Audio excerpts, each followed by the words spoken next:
여러분 잘 아시는 잔 칼빈은 위대한 종교 개혁자입니다.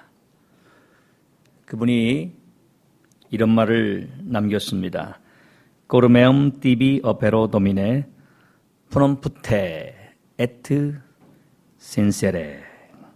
이 말은 주님께 나의 심장을 드리나이다. 진지하게 그리고 신실하게. 프롬프테란 말을 어떤 분들은 promptly, 신속하게 드리나이다로 번역합니다만 여기서는 eagerly, 진지하게 드리나이다. 그런 말을 했습니다. 칼빈은 종교개혁을 하던 1538년 4월에 그의 종교개혁의 본거지였던 제네바에서 쫓겨납니다. 그리고 스위스의 제네바는 큰 신학적인 소용돌이 속에서 방향을 잡지 못하고 있었습니다.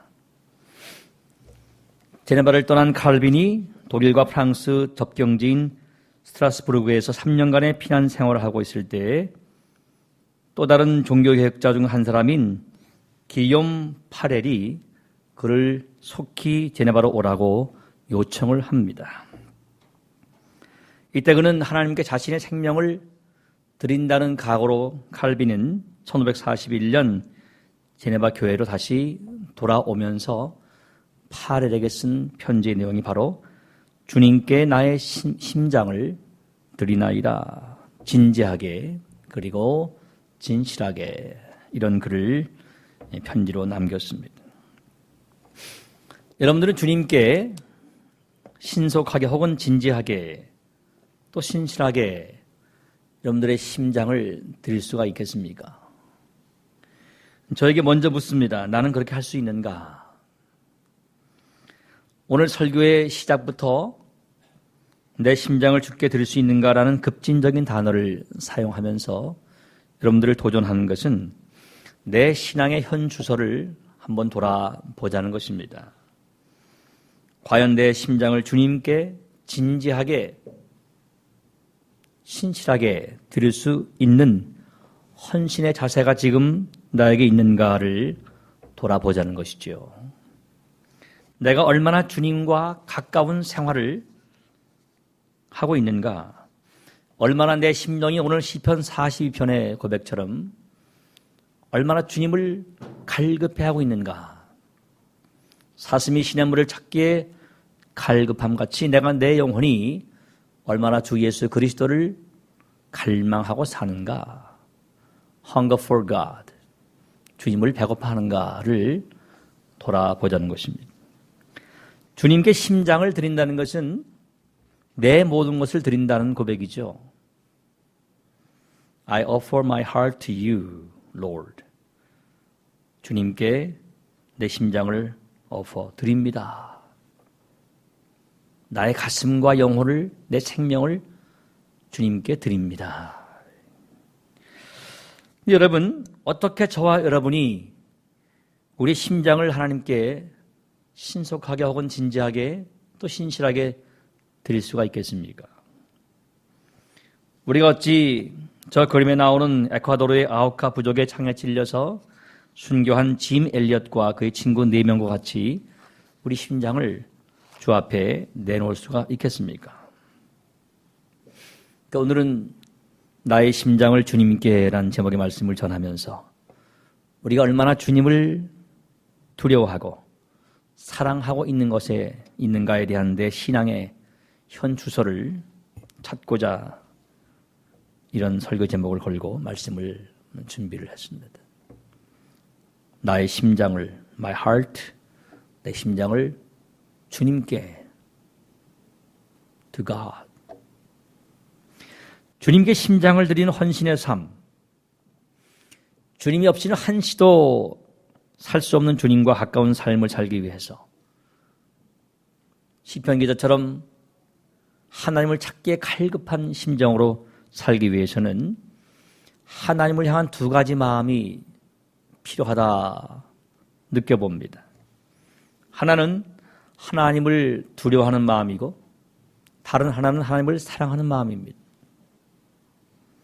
기독교 신앙은 하나님의 선택을 받고 하나님을 만난 뒤에 나를 택하신 하나님이 얼마나 어미로우신 분인가에 대한 경외의 심, 즉 fear of God, 두려움으로 출발합니다. fearing God.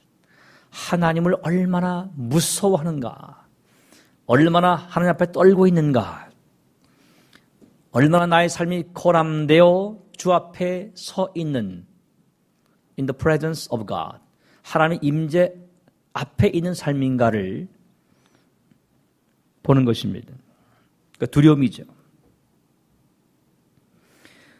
이 두려움의 신앙은 점차로 하나님을 사랑하는 intimacy, 친밀함의 신앙으로 loving God, 하나님을 사랑하는 마음으로 바뀌게 됩니다. 두려움이 출발이고 사랑이 그 다음 단계라는 것이에요. 하나님을 향한 두려움의 신앙이 헌신을 불러옵니다.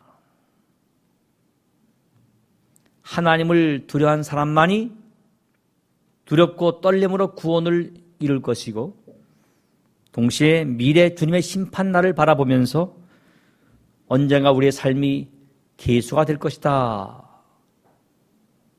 생각을 하고 사는 사람이죠. Fear of God, 두려움의 신앙이다.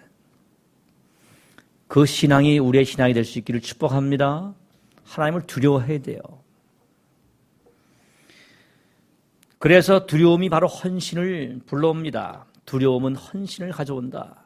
하나님을 두려워해야, 국가의 질서를 두려워해야, 부모를 경외해야 부모를 순종하게 돼 있는 거예요. 하나님을 두려워해야 하나님을 쫓아갑니다. 하나님을 무시하면 하나님 따라가지 않아요. 부모를 무시하면 부모를 따라가지 않아요. 주의 종도 마찬가지입니다. 무시하면 따라가지 않죠. 경외하고 두려워하고 존경하고 주의 종을 그렇다는 것이 아니라 하나님을 두려워하고 리스펙트하고 존경하고 경외하면서 따라갈 때 그때 헌신이 같이 따라가는 거죠.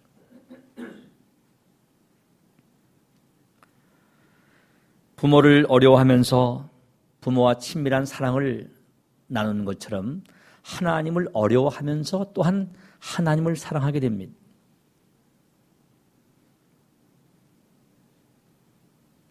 제가 말한 두려움은 아랫사람들이 하기 싫은 일을 억지로 윗사람 눈치 본다고 하는 그런 두려움이 아니에요. 자발적인 두려움. 하나님의 존재에 그 자체에 대한 인간의 마땅한 반응으로서의 두려움. 1차적 신앙의 자세. 그리고 2차적인 신앙의 자세는 언젠가 심판날에 내 삶의 모든 흔적이 계수가 될 것이다 라고 한 두려움의 신앙이죠. 그런 1차적인 인간의 마땅한 반응 더하기 2차적인 하나님의 계수가 있다는 사실을 믿고 두려워하는 것이 헌신을 가져오게 되고 그 다음 단계로 하나님을 사랑하는 단계로 발전하게 되는 것이죠. 하나님을 두려워하지 않는 사람은요, 대단히 죄송하지만 하나님을 믿지 않는 사람과 같습니다. 주일 교회에 나와서 하나님의 말씀을 듣고도 월요일 주일 교회를 떠난 시간부터 혹은 교회에 남아 있으면서도 하나님을 잊어버린 사람들이 있습니다. 그들은 하나님을 두려워하지 않습니다. 그래서 실상은 하나님을 믿지 않는 사람의 반열에 속해 있는 겁니다. 미국에서는 상대방이 크리스찬임을 확인한 뒤에는 당신은 당신의 믿음을 실천하는 프랙티컬 크리스찬입니까? 라고 묻기도 합니다. 내가 크리스찬입니다 라고 하면 그냥 그렇구나가 아니라 그럼 주일 프랙티컬리하게 주일 교회를 성수하십니까? 두 번째는 그렇게 프랙티컬리하게 삶에서 실천하고 사십니까? 라고 묻습니다. 이 말은 그렇지 않은 사람들이 많다는 것입니다. 프랙티컬 크리스천, 실천적 그리스도인과 반대는 나미널 크리스천, 명목상의 이름만의 그리스도인이 있다는 것이죠. 여러분들은 실천적인 그리스도인들이십니까? 아니면 명목상의 신자입니까? 그 답은 하나님이 아시고 자기가 알고 자기 옆에 사람이 압니다. 나머지는 잘 몰라요. 하나님이 제일 잘 아시고요.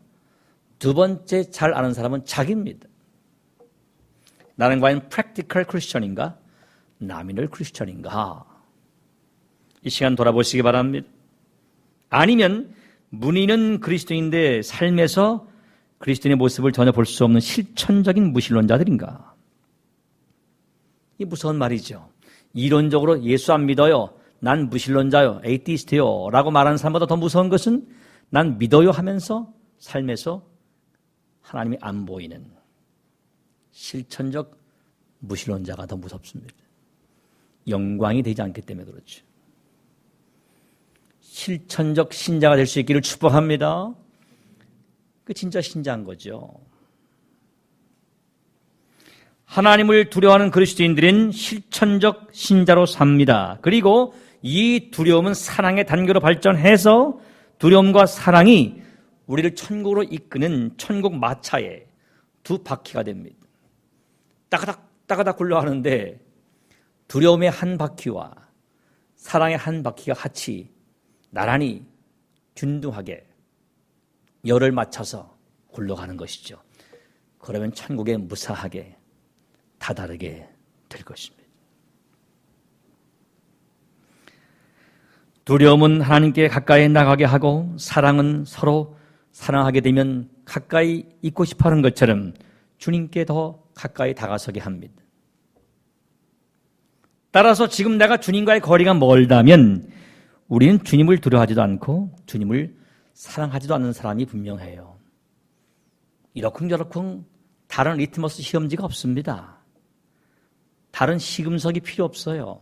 내가 지금 하나님과 거리가 얼만큼 좁혀져 있는가를 살펴보면 내가 지금 하나님을 두려워하는 사람인가 아니면 하나님을 사랑하고 있는 사람인가를 금방 알 수 있습니다. 병원에 가서 검사하면 2주 뒤에 편지 기다리셔가 아닙니다. 즉석에서 인스턴틀리하게 그 답을 자기가 알아요. 너무나 잘 압니다. 아, 내 거리가 이만큼이구나. 그 거리를 좁혀가시기를 바랍니다. 이것이 신앙생활이에요. 하나님과 나와의 거리가 점점점 좁혀지는 것, 이것이 바로 신앙생활의 철로 역정입니다. 주일 교회 나와서 주의 말씀 듣고 성도와 교제하고 또 성경을 공부하고 새벽에 기도하고, 오늘은 새벽에 15분이 오셨습니다마는 기도하는 분들, 말씀을 읽는 분들, 예배 드리는 분들, 그만큼 주님과의 거리가 좁혀가는 것입니다. 할렐루야! 좁혀가는 것이에요. 멀어진 리모트한 그 거리가 아주 클로즈한 거리로 좁혀지는 것이 신앙생활이죠. 이처럼 하나님께 심장을 드리는 심령이 되려면 하나님을 fear, 두려워하고 하나님을 love, 사랑하는 기독교 신앙의 두 요소를 같이 지녀야 합니다. 하나님을 두려워하고 하나님을 사랑해서 하나님께 가까이 가는 사람이 되려면, 나의 심장조차 주님께 드릴 수 있는 헌신의 사람이 되려면 먼저 하나님의 말씀의 사람이 되어야 합니다. 제가 네 요소, 하나님께 가까이 가는 네 비결을 한 2주간 묵상을 했어요. 그 드디어 어제 김장밥을 먹은 뒤에 설교를 완성하는 단계에 있어서 성령께서 저에게, 직통 계시는 아닙니다마는 깨달음을 주셨는데 넷 중에 하나만 먼저 해. 그래서 오늘 하나만 합니다. 4개 다 하면 3시간 걸립니다. 4시간 걸립니다. 하나만 해요. 하나님 말씀. 따라합시다. 하나님의 말씀. 하나님을 향한 헌신의 사람이 되려면 하나님의 말씀의 포로가 먼저 되어야 됩니다. Word of God, 하나님의 말씀, 살아있는 생명의 말씀, 영원히 변질되지 아니하는 불변의 말씀, 세상은 다 변해도, 세상의 권위가 다 변해도 그 권위만큼은 변질되지 아니하고 그 생명력만큼은 변하지 않는 하나님의 말씀. 그 말씀에서 우리가 하나님을 두려워하고 하나님을 사랑하게 되는 거죠. 우리의 심령이 민감하고 흐트러지지 않기 위해서는 먼저 하나님의 말씀을 붙잡아야 합니다. 하나님의 말씀이 삶의 종합적인 틀이 되어야 합니다. 삶의 방향타가 되어야 됩니다. 그저 일상의 한 부분 액세서리가 아니라 하나님의 말씀이 내 삶을 통제해야 합니다. 그래야 하나님의 사람이 되는 거예요. 왜 그럴까요? 그저 일상의 한 부분만 된다면 결코 하나님의 말씀이 능력으로 역사할 수가 없기 때문에 그렇습니다. 하나님을 두려워할 수가 없어요. 하나님을 사랑할 수 없어요. 그 정도 가지고는. 하나님의 말씀이 하나님을 보여주기 때문입니다. 여러분, 어떻게 하나님을 보십니까? 별을 보고서 느낄 수 있죠. 달을 보고서 감지할 수 있죠. 그러나 가장 정확하게 하나님을 보는 방법은 말씀 속에 있는 것입니다. 말씀 속에 하나님이 계십니다. 말씀을 통해서 하나님을 볼 수 있습니다. 하나님 말씀이 나를 감찰해요. 성경 말씀은 감찰 참모입니다. 군대에는 감찰이 있어요. 과연 제대로 근무하나? 감찰실장입니다. 해군본부의 감찰실장이 별 하나인데 얼마 전까지 안수집사가 감찰실장이었어요. 하나님의 말씀이 나를 조사합니다. 성경은 이렇게 말씀해요. 다 같이 여호와여 주께서 나를 살펴보았으므로 나를 아시나이다. 주께서 내가 앉고 일어섬을 아시고 벌써 나의 생각을 밝게 아시오며 나의 모든 길과 내가 눕는 것을 살펴보셨으므로 나의 모든 행위를 익히 아시오니 여호와여 내 혀의 말을 알지 못하신 것이 하나도 없으시나이다. 내가 주의 영을 떠나 어디로 가며 어디로 피하리이까? 내가 하늘에 올라갈지라도 거기 계시며 소울에 내 자리를 펼치라도 거기 계시니이다. 내가 새벽 날개를 치며 바다 끝에 가서 거주할지라도 거기서도 주의 손이 나를 인도하시며 주의 오른손이 나를 붙드시리이다. 나를 보신다는 거죠. 나를 아신다는 겁니다. 여호와여 주께서 나를 살펴보셨으므로 나를 아시나이다. 나를 설치하시고 나를 아시는 하나님. 여러분들 가장 잘 아시는 분이 바로 하나님이세요. 어떻게? 말씀을 통해서 우리가 감찰받는 거예요. 조사받는 것입니다. 서칭 받는 거예요. 시편 139편 23절 이하는 이렇게 말씀합니다. 하나님이여 나를 살피사 내 마음을 아시며 나를 시험하사 내 뜻을 아옵소서. 내게 무슨 악한 행위가 있나 보시고 나를 영원한 길로 인도하소서. Search me and know my heart. 나를 서치하셔서 내 마음을 아십시오. 성경 속에 하나님이 계시잖아요. 내게 무슨 악한 행위가 있나 보시고 나를 영원한 길로 인도해 주옵소서. 성경을 통하지 않고 어떻게 내가 나를 봅니까? 하나님이 나를 보신다는 것을 성경을 통해서 알지 않습니까? 시편 17편 2절 3절은 이렇게 말씀합니다. 주께서 나를 판단하시며 주의 눈으로 공평함을 살피소서. 주께서 내 마음을 시험하시고 밤에 내게 오시어서 나를 감찰하셨으나 흠을 찾지 못하셨사오니 내가 결심하고 입으로 범죄하지 아니하리이다. 감찰하셨다 그랬어요. 감찰하시는 하나님, 서치하시는 하나님, 조사하시는 하나님, 그 하나님을 성경을 통해서 보시고 두려워하시기를 바랍니다. 두려워할 수 있어야 돼요. 누가 나를 조사합니까? 타락한 내가 어떻게 나를 조사합니까? 부패한 감찰반이 어찌 다른 부서의 부패를 감찰하겠습니까? 부패한 경찰이 어찌 조사합니까? 민중을 선도합니까? 소경이 소경을 어떻게 인도하겠어요? 부패한 나의 심령이 어떻게 나를 감찰합니까? 타락하고 부패한 본성을 가진 인간이 인간 스스로 조사하고 성찰하지 못합니다. 자기 수양 안 됩니다. 자기 의 안 됩니다. 하나님 말씀만이 나를 들여다볼 수가 있는 거예요. 사랑하는 여러분, 날마다 주의 말씀으로 여러분의 심령을 감찰하시기를 축복합니다. 이것이 바로 내 차례, 내 찰, 인트로스펙션, 내 스스로 내 안을 내적으로 바라보는 것입니다. 말씀의 거울을 통해서. 그렇지 않으면 결코 하나님을 두려워할 수가 없어요. 왜 그런지 아세요? 간단합니다. 24시간 얼만큼 하나님을 생각하고 사십니까? 얼만큼? 어떻게 나를 통제합니까? 세상에 노출된 우리의 심령이, 우리 육신이 어떻게 내 부패한 심령으로 나를 볼 수 있겠습니까?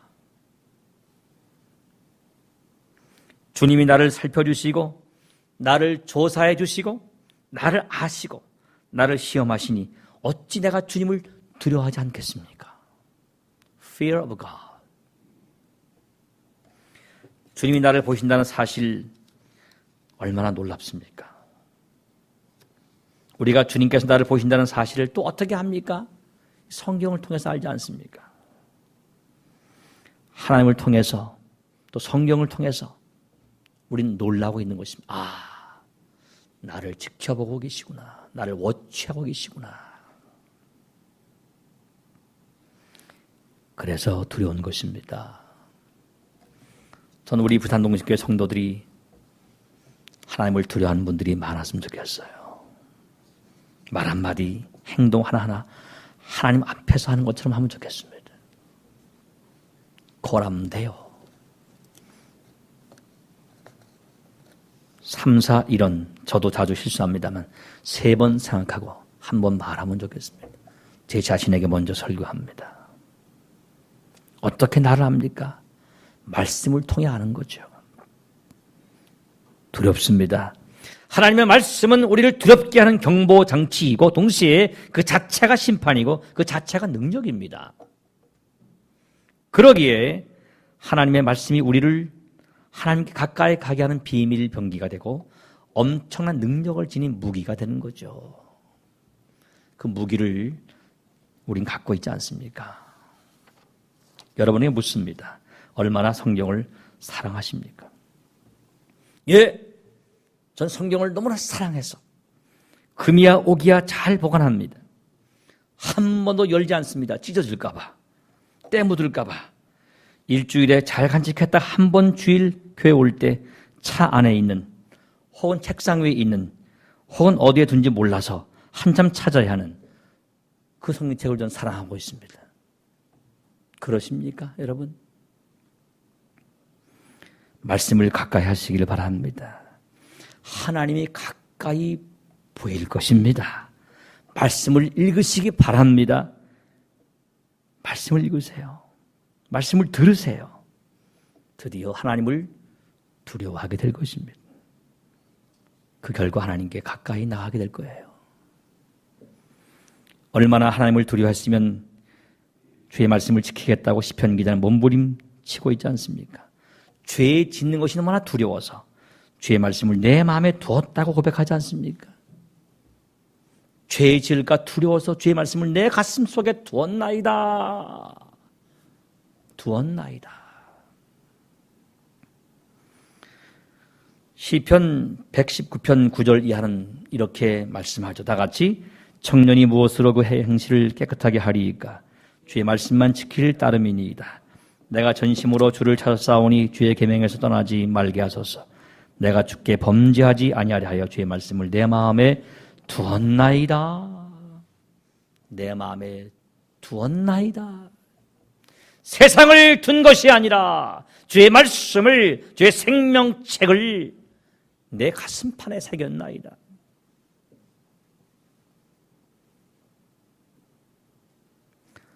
119편 114절 이하는 또 이렇게 고백을 합니다. 주는 나의 은신처의 방패시라. 내가 주의 말씀을 바라나이다. 너의 행악자들이여 나를 떠날지어다. 나는 내 하나님의 계명을 지키리오다. 주의 말씀대로 나를 붙들어 살게 하시고 내 소망이 부끄럽지 않게 하소서. 나를 붙드소서. 그리하시면 내가 구원을 얻고 주의 율례들에 항상 주의하리이다.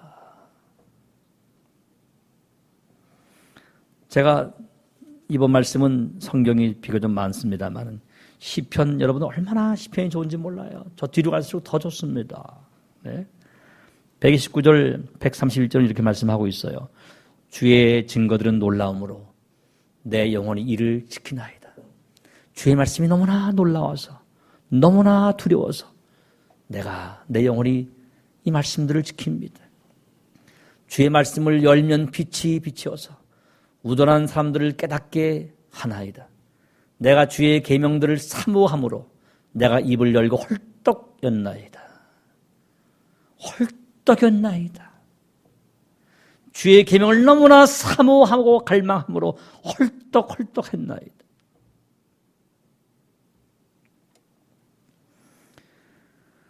주의 말씀만 열면 빛이 비추어서 어리석은 자신을 깨운다고 고백합니다.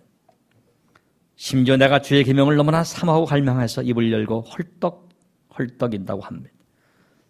마치 뜨거운 여름 한날 새살만 개 한 마리가 물이 먹고 싶어서 혀를 내밀고 헐떡거리는 모습과도 같죠. 헐떡이고 혀를 내밀고 있는 거죠. 말씀의 그 생명수를 먹으려고 말이죠. 그런 심령이 여러분의 심령이 될 수 있기를 축복합니다. 그래요. 하나님의 말씀이 나를 하나님을 두려워하게 합니다. 하나님의 말씀이 나를 교정합니다. 그래서 하나님을 바라보게 하고 하나님께서 쓰실 만한 사람이 되게 하십니다. 성경은 이렇게 위대하게 선포하지 않습니까? 나같이 모든 성경은 하나님의 감동으로 된 것으로 교훈과 책망과 바르게 함과 의로 교육하게 유익하니 이는 하나님의 사람으로 온전하게 하며 모든 선한 일을 행할 능력을 갖추게 하려 함이라. 오늘날 교회 말이죠. 교회 성장하게 나오는 표현입니다만 이퀴퍼, 설비자, 준비된 자란 뜻입니다. 이퀴한다, 장비를 갖춘다. 교회를 세우는 장비를 갖춘 사람이 필요한데 그 장비가 뭔지 아세요? 하나님의 말씀입니다. 하나님의 말씀으로 무장된 사람이 너무나 필요합니다. 이퀴퍼가 필요해요. 모든 성경은 하나님의 감동으로 된 것으로 교훈과 책망과 바르게 함과 의로 교육하게 유익하니 이는 하나님의 사람으로 온전하게 하며 그리고 뭡니까? 모든 선한 일을 행할 능력을 equip, 갖추게 하려 함이라. 디모데후서 3장 이하는 말씀하고 있지 않습니까? 16절, 17절. 하나님의 말씀은 마치 외과 의사와 같습니다. 의대에 전 가본 적이 없지만 의대에 가서 영어 시험 본 적이 있었는데 옛날에. 그런데 해부학이라는 것이 있어요. 해부학. 제일 먼저 해부를 공부합니다. 간호사님들도 공부하고 의사분들도 공부하고. 그런데 그 해부가 말씀입니다. 하나님의 말씀이 나를 해부하는 거예요. 이렇게 해부합니다. 다 같이 하나님의 말씀은 살아있고 활력이 있어 좌우의 날선 어떤 것보다도 예리하여 혼과 영과 및 관절과 골수를 찔러 쪼개기까지 하며 또 마음의 생각과 뜻을 판단하니 지으신 것이 하나도 그 앞에 나타나지 않음이 없고 우리의 결산을 받으실 이의 눈앞에 만물이 벌거벗은 같이 드러나느니라. 우리 해부한다는 거죠. 사랑하는 여러분, 제발 바라기는 날마다 말씀으로 여러분들의 폐부를, 심령을, 영혼을 해부하시기를 바랍니다. 해부받기를 바랍니다. 설치받고 조사받고 감찰받고 해부받아야 내가 주 앞에 바른 사람으로 쓰임받게 되는 거예요. 그렇습니다. 하나님 말씀을 사랑한 사람이 하나님도 사랑해요. 원리입니다. 성경 이렇게 외칩니다. 내가 주의 법을 어찌 그리 사랑하는지요. 내가 그것을 종일 작은 소리로 읊조리나이다. 주의 말씀이 그 맛이 내게 어찌 그리 단지요. 내 입에 꿀보다 더 단이다. 그러므로 내가 주의 계명들을 금 곧 순금보다 더 사랑하나이다. 아니요, 금을 더 좋아하나이다가 아니고 순금 100%가 아니고 말씀을 순금보다 다이아몬드보다 더 사랑하나이다 하는 고백이 우리의 고백이 되기를 바랍니다. 성경의 인물들 잠깐 보실까요? 한결같이 하나님의 사람들은 말씀의 사람들이었습니다. 아브라함에게 하나님의 말씀이 임함으로 그의 사역이 출발합니다. 그의 사역의 출발점은 하나님의 말씀이었습니다. 그가 잠시 넘어진 것도 하나님의 말씀보다 사라의 말을 경청했기 때문입니다. 그가 이삭을 얻을 때까지 인내하게 된 것도 그에게 임한 하나님의 말씀을 붙들었기 때문입니다. 다윗도 말씀의 사람이었고 수많은 선자들도 하나님의 말씀이 그의 입에 넣어줬을 때만 그 받은 말씀을 전했습니다. 예수님도 아버지의 말씀만을 전했지 않습니까? 여러분들의 입에, 여러분들의 심령에, 영혼에 아버지께서 말씀을 채워주시기를 축복합니다. 말씀을 채워줘야 합니다. 말씀을 받아 먹어야 합니다. 여러분, 인간이라는 존재는 단순해요. 영혼에 담아있는 것이 나옵니다. 가슴에 담은 것이 내놓게 돼 있는 거죠. 우리 영혼과 가슴의 스페이스에, 그 공간에 무엇을 담고 무엇을 얹고 사느냐에 따라서 우리의 신앙은 하나님을 향하느냐, 그렇지 않느냐의 향배가 달라지는 것입니다. 우리 영혼의 밭에 하나님의 말씀으로 가득 채우게 되면 그 말씀이 가르치는 방향으로 걸어가게 됩니다. 열매를 맺게 되겠죠, 당연히. 말씀이 있는 곳에 생명이 있기 때문입니다. 말씀은 생명샘입니다.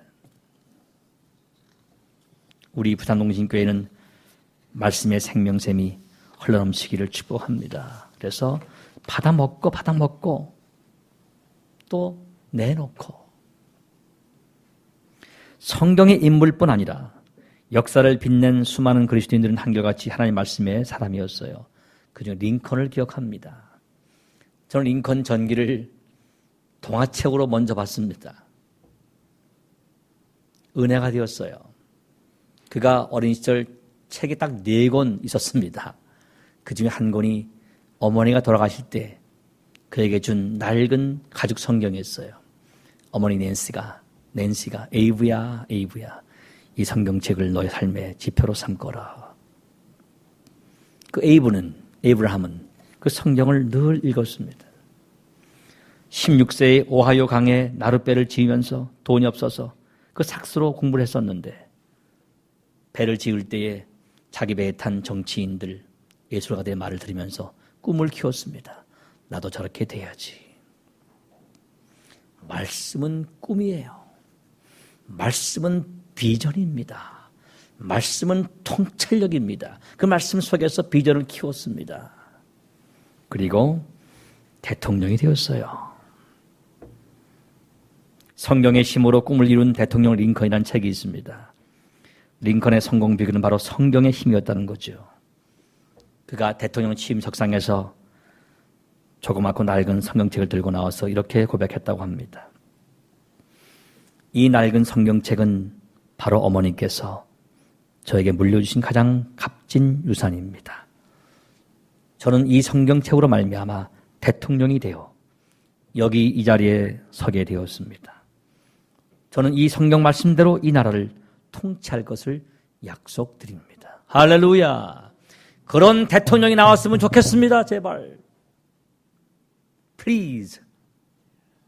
하나님이 사랑하시고 하나님을 두려워하고 말씀을 두려워하고 말씀 앞에서 벌벌 떠는 그런 리더가 나왔으면 좋겠습니다. 하나님을 두려워하는 사람, 말씀을 두려워하는 사람, 그런 사람이 필요합니다. 우리가 자녀를 교육합니다.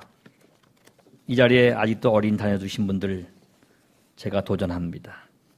조기 영어 교육, 영재 교육, 피아노, 태권도, 합기도, 주짓수 등등등 많이 가르쳐 주시겠죠. 이름도 모를 사교육비, 가정의 엄청난 재정의 몫을 차지한다고 합니다. 성경을 읽게 하십시오. 성경을 사랑하게 하십시오. 대통령이 될지 모릅니다. 학원이 대통령 만든 것이 아니라 성경이 위대한 인물을 만듭니다. 돈도 전락하고요. 그죠? 기도해주고 꿈을 키워주고 성경의 인물들을 보여주고 예수님 보여주고 위대한 드리머, 가장 위대한 드리머인 예수를 보여주고 꿈을 키우게 하세요. 내가 비전, 내가 챌린지하게 하세요. 내가 프레이어 기도하게 하세요. 내가 블레싱 받으면 그 축복을 내가 쉐어하게 하세요. 그리고 그 놀라운 내가 그레이스, 그 은혜를 세상에 알리고 내가 프레이즈, 하나님을 찬양하게 하세요. 진짜 교육이 거기 있는 것입니다. 하나님의 말씀이 우리에게 지혜를 공급합니다. 하나님의 말씀이 우리에게 힘을 공급합니다. 위로를 줍니다. 우리를 경책합니다. 주께로 돌아서게 합니다. 우리의 죄를 지적해 줍니다. 꿈을 심어줍니다. 생명의 주를 만나게 합니다. 재림 심판을 경계합니다. 우리가 주의 자녀임을 확신하게 만들어줍니다. 따라서 말씀이 우리를 주님 곁에 가까이 서게 합니다. 말씀을 두려워하고 말씀을 사랑하는 사람이 어찌 하나님이 사용하지 않겠습니까? 전 우리 교회 주일학교 아이들이 그렇게 헌신적인 교사분들로 인하여 말씀을 사랑하는 아이들이 되어서 장차 하나님이 꼭 쓰시는, 위대하게 쓰시는 인물이 될 수 있기를 축복합니다. 말씀이 가라 하면 가고 서라 하면 서고 멈추라 하면 멈추고 돌아서라 하면 돌아서는 사람, 말씀의 사람. 어릴 적부터 the sooner the better, 빠르면 빠를수록 좋은 것, 말씀의 교육. 말씀의 사람이 바로 하나님을 두려워하는 사람이고 하나님을 사랑하는 사람이에요. 성경은 이렇게 말씀합니다. 시작. 너희가 나를 사랑하면 나의 계명을 지키리라.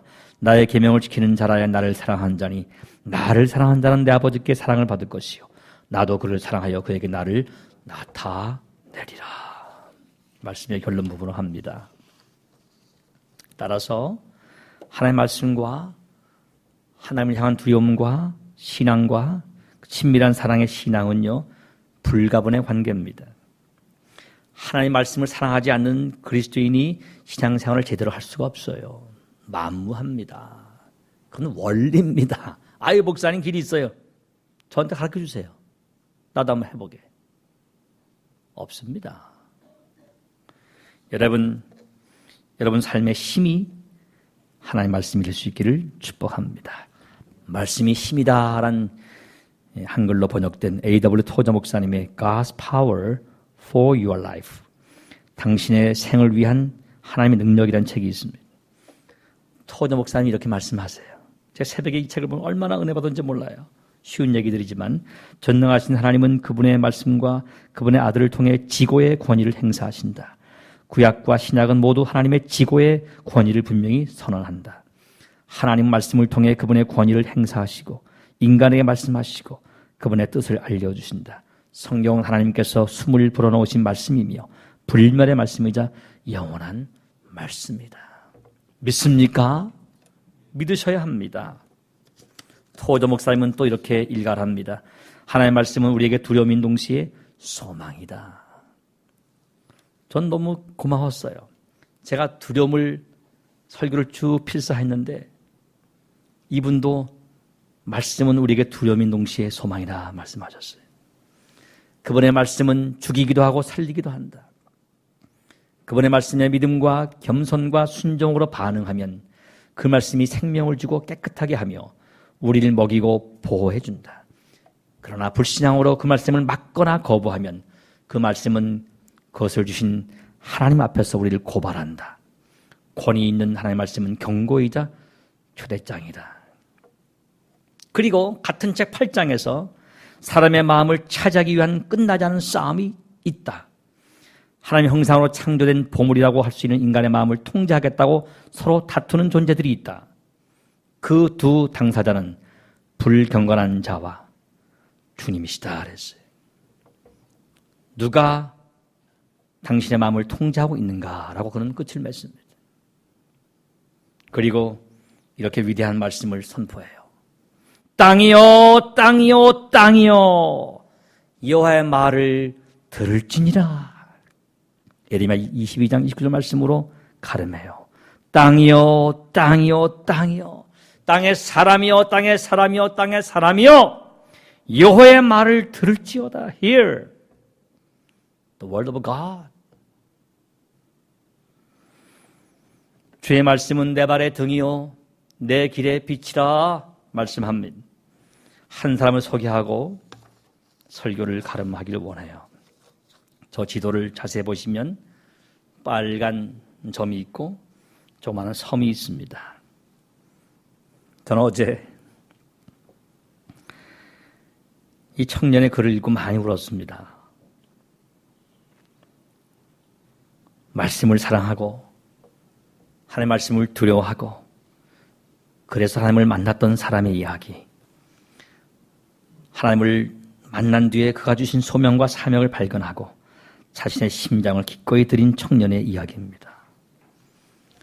인도 본토에서 1200km 떨어진 미얀마와 인도네시아 사이에 있는 벵골만 안다만 니코바르 군도 거기에 위치한 노스 센티넬 섬에서 그가 복음을 전합니다. 저 섬은 보시는 것처럼 외부와의 접촉이 단절된 미지의 섬, 금지된 섬이라 불렸던 섬입니다. 노스 센티넬 섬의 주민들은 현재 남아있는 마지막 신석기 시대의 사람들이다. 이렇게 알려진 사람들이에요. 누구도 하지 않습니다. 정부도 손대지 않습니다. 전염병 때문에. 2006년에는 배가 섬으로 홀로 들어가서 2명의 어부가 살해를 당했습니다. 관광도 하지 못하는 지역입니다. 이 섬에서 27살의 청년이 원주민의 화살에 맞아 지난달에 순교했습니다. 바로 지난달입니다. 존 알렌 차우라는 청년입니다. 27살. 워싱턴 스테이트에 태어난 차우라고 하는 중국계 미국인입니다. 그는 죽기 전에 부모님께 쓴 편지를 보냅니다. 뉴욕 타임즈에 기사가 실렸어요. 이 기사를 우간다의 김성한 선교사가 저한테 알려줬어요. 제 일부러 오래 찾다가 간신히 뉴욕 타임즈를 보게 되었습니다. 많이 울었습니다. 이분이 편지와 일기를 남겼는데 10월 16일, 바로 지난 10월 16일 안디만스에 도착합니다. 그리고 한 달 전 11월 14일, 한 달도 안 됐네요. 밤에 센티넬 섬에 가기 위해서 어부들에게 돈을 줍니다. 가는 길에 순찰을 피한 그는 해가 진 후에 부족 근처로 다가갑니다. 그때 활과 화살로 무장한 남자 부족과 마주칩니다. 잠시 뒤로 물러서면서 외쳤습니다. 내 이름은 요한입니다. My name is John. I love you and Jesus loves you. 그리고 순교했어요. 그래서 순교했습니다. 저는 여러분을 사랑합니다. 그리고 주님은 여러분을 사랑하십니다. 이 청년의 순교, 어쩜 마지막 남은 마지막 타치하자는 원주민 섬에서 젊은 원주민들에 의해서 화살을 맞고 살해당했지만 what a waste, 낭비로운 삶이 아니라 productive한 생산적인 순교의 삶을 마쳤습니다. 첫 번째 화살은 성경에 박혔고요. 두 번째, 세 번째 화살이 그의 가슴에 박힙니다. 주님, 이 섬이 당신의 이름조차 아무도 듣지 못했고 들을 기회도 없는 사탄의 마지막 보루입니다. 많은 사람들은 나를 어리석다 하지만 나는 이 부족들에게 복음을 전하는 것이 가장 가치 있는 일로 여깁니다. 제가 죽임을 당할지라도 원주민을 비난하지 마세요. 나를 보내신 예수님도 비난하지 마세요. I love you all. 모두를 사랑합니다. 라는 글을 남겼고 조금 전 그의 말은 마지막 죽음의 메시지였습니다. 여러분, 도전합니다. 나도 잔 알렌 차우 청년처럼 목숨을 무릅쓰고 심장이 터질 때까지 겁내지 아니하고 주 예수 그리스도를 또 주 예수 그리스도가 여러분들을 사랑한다고 선포할 수 있겠습니까? 이 시대에 유일하게 남은 금지된 한 섬에서 한 번도 예수를 듣지 못한 부족들에게 그리스도를 증거하다가 한 달도 되지 않은 11월 16일 예수 그리스도가 생명의 주란 사실을 선포하다가 살해당한 차울처럼 우리도 심장을 주께 드렸으면 좋겠습니다. Cormeam tibi opero domine, prompte et sensere. 나의 심장을 주님께 드립니다. 진지하게 그리고 신실하게. 이 시간 함께 우리 기도하면서 주 앞에 우리 심장을 내어놓읍시다. 하나님께 가까이 나가고 싶으십니까? 하나님을 두려워하고 하나님을 사랑하면서 하나님께 가까이 나가는 길이 있습니다. 바울은 이렇게 고백했습니다. 나의 달려갈 길과 주 예수께 받은 사명 곧 하나님의 은혜의 복음을 증언한 일을 마치려 하면은 나의 생명조차 조금도 귀한 것으로 여기지 아니하노라. 바울처럼 아니 예수님처럼 차울처럼 나의 심장을 하나님께 드릴 정도의 헌신의 삶을 살게 해 주옵소서. 이 시간 함께 우리 1, 2분간 기도합시다.